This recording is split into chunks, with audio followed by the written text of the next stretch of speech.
Before we begin, take a second to like this video, subscribe to the channel, and turn on notifications, because stories like this remind us that behind every famous face is a human being carrying a past we rarely see. When people watch Stephen Colbert today, they see the quick wit, the sharp intelligence, the calm smile, and the man who can turn even the heaviest headlines into something we can survive together. What most people don't see is the lifetime of loss that quietly shaped him long before the lights of late-night television ever found him. Stephen's humor didn't come from an easy life or constant happiness. It came from learning how to survive pain without letting it harden him. His journey is not just about fame or success, but about grief, resilience, faith, doubt, and the long road toward acceptance. This is not a story about tragedy alone. It's a story about what happens when someone chooses to keep going, even when life takes almost everything from them at an age when they don't yet understand what loss means. And that choice, made again and again, is what quietly defines every moment of his success. Stephen Colbert was born on May 13, 1964, in Washington, D.C., the youngest of 11 children in a large Catholic family that valued discipline, education, debate, and faith. Later raised between Maryland and South Carolina, his early life was loud, busy, and full of motion. With 10 older siblings filling the house, there was always conversation, disagreement, laughter, and noise. His father, Dr. James William Colbert, Jr., was a respected academic, and his mother, Lorna, was the emotional center of the family, holding everything together with quiet strength. For Stephen, being the youngest meant being surrounded, protected, and anchored by family structure. Life felt solid and predictable. School mattered. The future felt wide open. There was no sense that stability could simply vanish. Childhood moved forward in a steady rhythm, shaped by routine and belonging. But that sense of safety would be shattered in a single morning, dividing his life into a before and an after that he would carry with him forever, even when he didn't yet have the words to explain it. On September 11, 1974, everything changed. Stephen was just 10 years old when his father and two of his brothers, Peter and Paul, boarded Eastern Airlines Flight 212 for what should have been a short trip from Charleston to Charlotte. The flight lasted only minutes, but those minutes ended in catastrophe. Due to fog, poor visibility, and cockpit error, the plane descended too low. Just seconds before impact, the pilot's final recorded words were chilling in their simplicity. "Now all we've got to do is find the airport." Moments later, the plane crashed into a cornfield just 3 miles from the runway.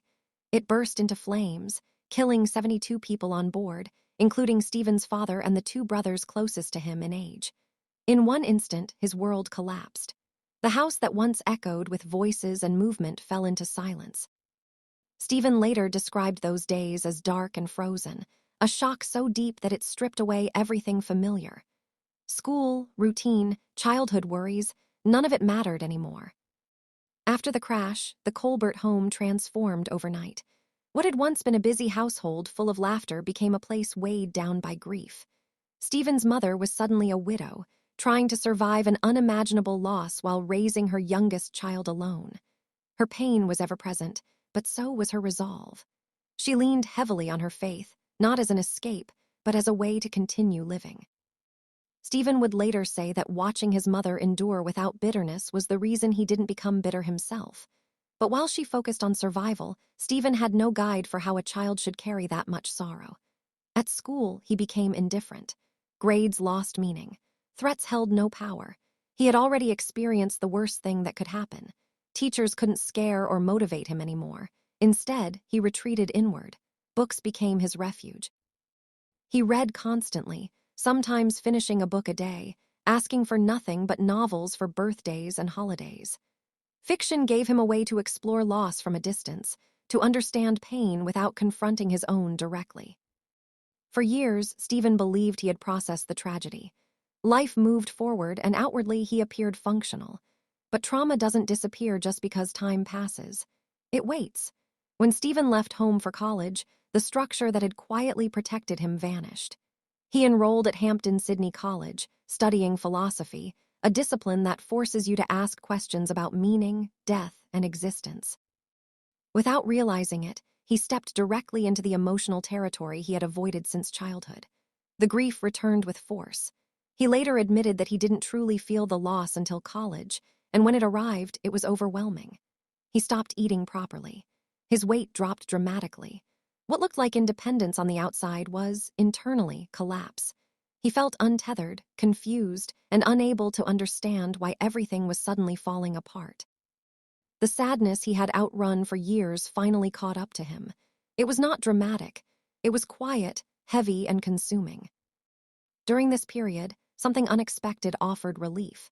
Stephen was encouraged to audition for a play, and almost immediately, he felt something shift.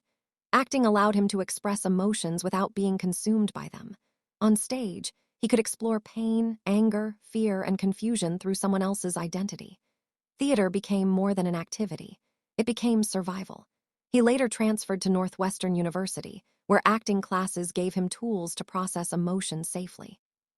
He would later say plainly that theater saved him. It didn't erase his loss, but it gave him a way to live alongside it. For the first time since childhood, he felt moments of freedom. Performance gave him control when life felt uncontrollable. It was the beginning of understanding that expression, not avoidance, was the path forward. Even as his career began taking shape, Stephen faced another quiet crisis: his faith. Raised Catholic, he had watched his mother survive devastation through belief. But as he grew older, questions crept in. Why did tragedy strike his family? Why so suddenly, without warning? In his early 20s, he admitted that he lost his faith entirely, and the loss itself felt devastating. It was not liberation. It was grief layered on grief. Then one cold day in Chicago, a stranger handed him a small green New Testament. Inside, he found passages organized by fear, pain, and anxiety. One verse spoke directly to what he was experiencing. He later said he felt immediately lightened. Not healed, but steadied. His faith returned not as certainty, but as acceptance. Acceptance, he would later explain, is not defeat. It's awareness. That perspective became a foundation he would carry forward. As adulthood progressed and success followed, anxiety returned in new forms. In the early 1990s, shortly after getting married, Stephen began experiencing panic attacks. He paced his living room in circles for hours, consumed by dread about failure, uncertainty, and the fear that he had chosen a path where almost no one succeeds. A brief prescription helped temporarily, but real relief came only when he performed. On stage, anxiety vanished. Off stage, it returned. That contrast taught him something essential. He needed the work. Creating wasn't optional. It was survival.